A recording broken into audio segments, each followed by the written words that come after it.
Good morning. So ngayon meron tayo ngayong Hyundai Accent na ang ipinapaayos is yung ilaw, hindi na gumagana to.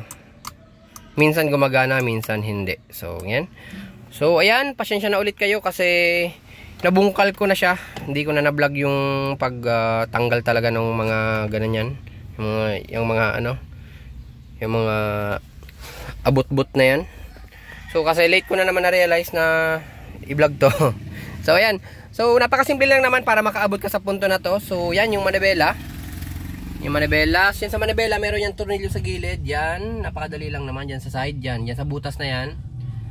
Tsaka bubunutin nyo yung airbag, yung connector ng airbag. So yan. Halimbawa natanggal niya na yung manibela. Yan, dito na kayo. So tatanggalin nyo lang yung clock spring. Huwag nyong ikutin to kasi nakaset na to. So yan, tanggalin nyo lang yan. Tapos may dalawang tornilyo dito. So yan, bunot nyo na tong switch assembly. So yan, natanggal na natin. Shortcut. Pero madali lang talaga makaabot kayo sa puntong pagtanggal nito. So yan, doon na tayo sa labas kasi lilinisan na natin to. So yan, madali lang naman linisan to. So yan, sa client ko pala to, si paring Bekbek, yung pinakakuripot kong kliyente. So yan, dito na tayo.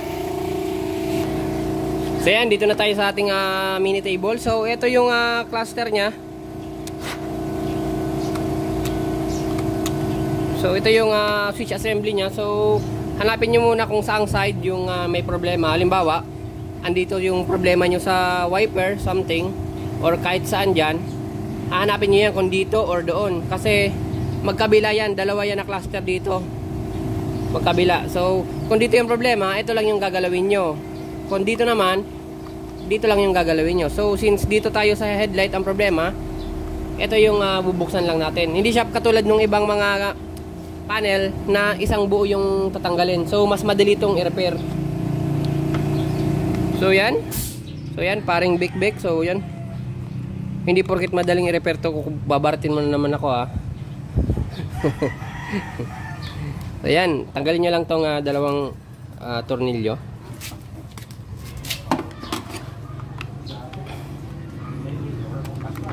Yan, tanggalin natin tong dalawang tornilyo. Tapos tanggalin nyo lang tong mga lock. Iangat nyo lang siya. Yan. Tsaka dito. Yan, tapos sungkitin nyo ito dito. Matatanggal na yan. Ito pa pala. Ay. Ayun.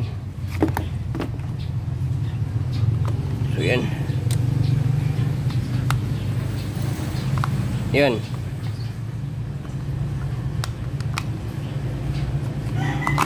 Yan, tanggal na. Ito na yung buo ng switch nya. So sunod yung gagawin, susungkitin nyo ulit dito. Puro sungkit-sungkit lang siya. Wala na siyang tornilyo pagdating dito sa loob. Yan, yun, umangat na. So yan. Yan, okay. So yan, ito na yung mga contact points nya. Yan, dyan yung mga lilinisan natin. Pero yung una nyong gagawin is hanapin nyo muna kung saang switch yung responsible ng may problema sa inyo. Halimbawa, itong sa switch nito yung problema nitong kotse na to. So yan, hanapin nyo kung alin dyan yung gagalaw. Yun, kita nyo yung gumagalaw. Meaning, ito yung responsible na may problema. Dyan mo makikita kung may dumi. Tapos, ito naman yung iba, pwede nyo naman siya pihitin. Yan.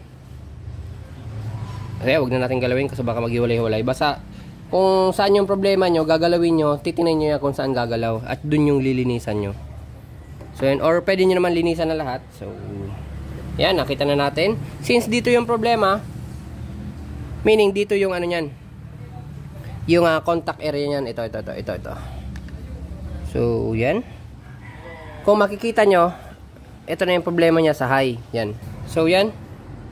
Nakita ko na yung madumi na contact point yan. Yan, yan o. Yan, yung dalawa na yan. So yan yung lilinisan natin. So una natin gagawin, tatanggalin muna natin itong grasa ng area na to.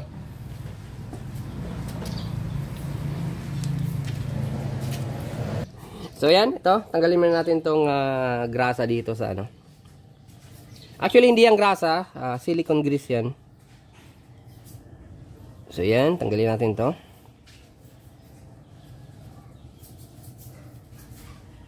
So hindi ko na yan lilinisan lahat. Yung area lang na may sira kasi hindi naman ako niyang babayaran ng may-ari nito. Sayang lang ng pagod natin yan.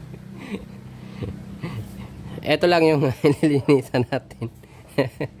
Para pag nasira naman tong iba, babalik na naman siya sa akin, oh, magbabayad na naman siya. So yan. Okay na. So yan, ito yung ano niya, terminal nung may problema. Kung makikita nyo, mga maitim na rin. So mamaya tuturuan ko kayo kung ano pa ang gagawin dito. So dito muna tayo. Yan yung, ito na yung problema, nakita ko na. So ito yung side light switch. Makikita nyo, yung area na yan hindi na makintab. Yan. Pag dyan na tumapak yung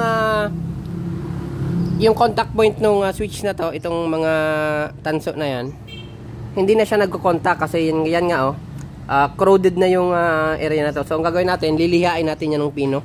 So 1,000 lang na liha, 1,000 grit. So yan, lihain natin.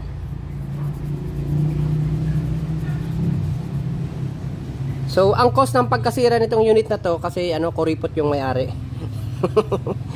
Karma to sa kanya. So yan.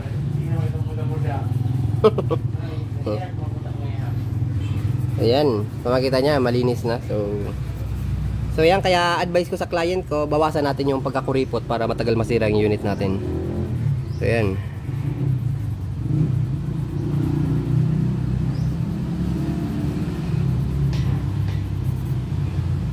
So yan, kung kayo magiging tawag nito, kung kayo magiging technician nito dito sa client ko, baka mapamura kayo kasi hindi pa kayo nagpe-presyo, nagsasabi na siya ng ang mahal.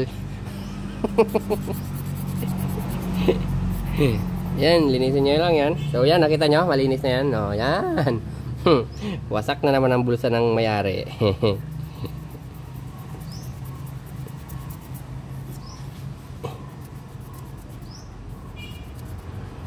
Yan, kaya kung sakaling mapanood mo to pare, sana makonsensya ka. Baka naman mag-New Year.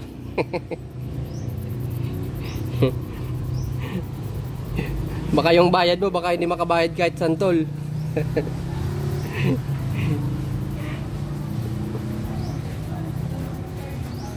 So yan, yun. Dahil late yung isa nating customer yan, late yan. So nasingitan siya nitong kotse ni pare. So maghihintay nga siya ng 3 araw.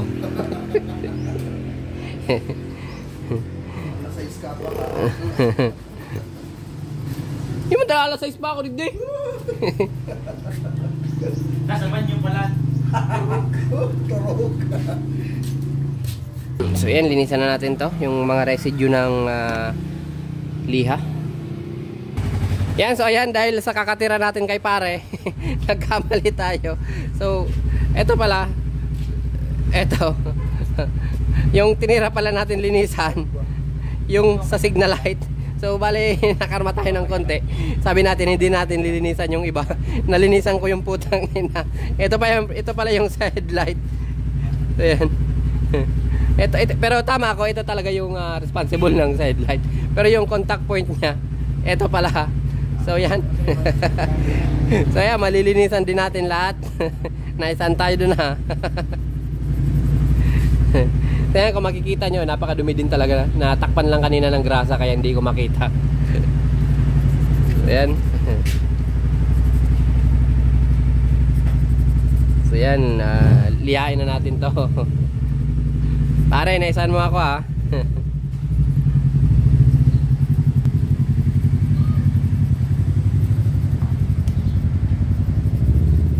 So yan, cut ko muna yung video habang lilinisan ko to ng gusto kasi bawal makita ni pare na nililinisan ko to kasi baka sabihin niya madali lang eh. Ayan, so ayan, nalinisan na natin. So buti na lang kinat natin kasi inabot tayo ng 10 oras kakalinis nito. Pare, baka naman So yan, okay na, malinis na siya. So dito naman tayo sa terminal niya ay yung contact point ng kabila. So gagawin natin dito, lilihain din natin to ng napaka-konti lang. So kailangan lang makaskas yung surface ng konti. Kasi hindi siya pwedeng taddarin ng liha kasi ninipis yung mga paa na yan. So yan.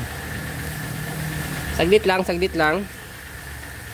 Tapos ang pangalawang gagawin, iaangat lang nyo lang siya ng konti. So yan. Para mas lumakas ng konti yung tulak niya doon sa contact point. So isa din yan kung bakit naglulus na yan, kasi mahina na yung tulak nito. Hindi na nag-self scratching yung surface dito.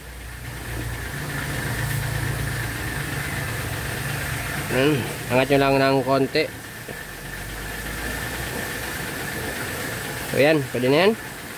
So lilinisin na lang natin, tapos i-assemble. Yan.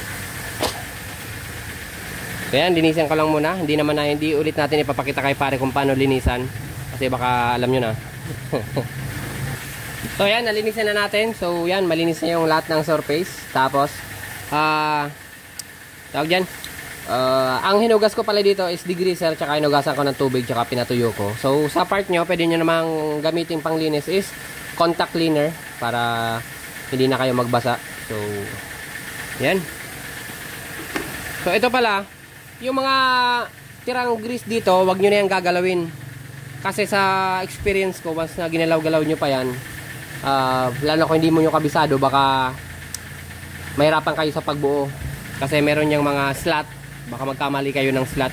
Lalo na yung sa NB350, napakahirap nun. Ang daming removable pieces. So yan. So ganito ang gagawin natin.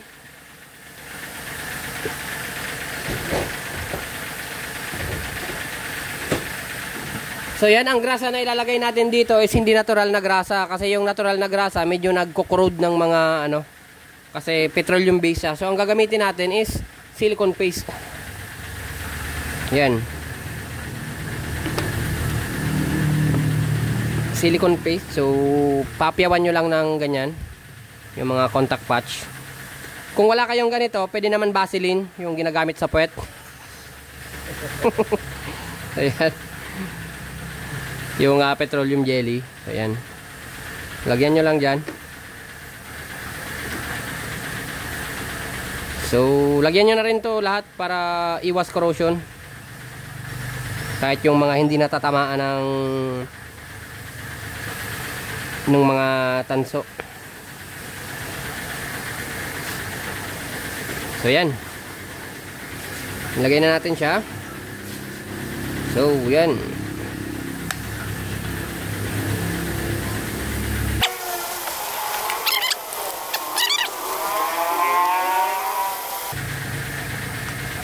So yan, tsaka i-testing na natin.